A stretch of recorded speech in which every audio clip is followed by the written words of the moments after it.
மழைக்காலத்துல உற்பத்தி செய்த நெல்லு முளைச்சு வீணா போகுது. அது பத்தியே நம்ம அக்ரிகல்ச்சர் மினிஸ்டரோ சீஃப் மினிஸ்டரோ ஒரு வார்த்தை பேசியிருக்காங்களா?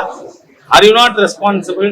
அது மட்டும் இல்ல, 300 கோடி ரூபாய் நெல்லை ஸ்டோர் பண்ணி வைக்கிறதுக்காக மத்திய அரசாங்கம் கொடுத்திருக்கு. அதுல உடனடியா மாநில அரசு வெள்ளை அறிக்கை சமர்ப்பிக்கணும். இந்த வெள்ளை அறிக்கைனா சில பேர் பொலிட்டிக்கல் இக்னோரன்ட்னு சொல்லட்டுமா, இடியட்னு சொல்லட்டுமா, நீங்களே தகுந்த வார்த்தை பயன்படுத்திங்க. வெறுமனே ஸ்கூல் குழந்தைகிட்ட நடுப்பக்கத்துல பேப்பரை கிழிச்சு கொடுன்னு அதை காட்டுறாங்க. இதுதான் வெள்ளை அறிக்கை. அப்படிப்பட்ட முட்டாள்களுக்கு சொல்றீங்கன்னா உண்மையா கிவ் ஆல் டீடைல்ஸ். 300 கோடி மத்திய சர்க்கார் கொடுத்திருக்கு. அந்த 300 கோடியில எத்தனை குணம் கட்டி இருக்கீங்க, ஏன் கட்டல?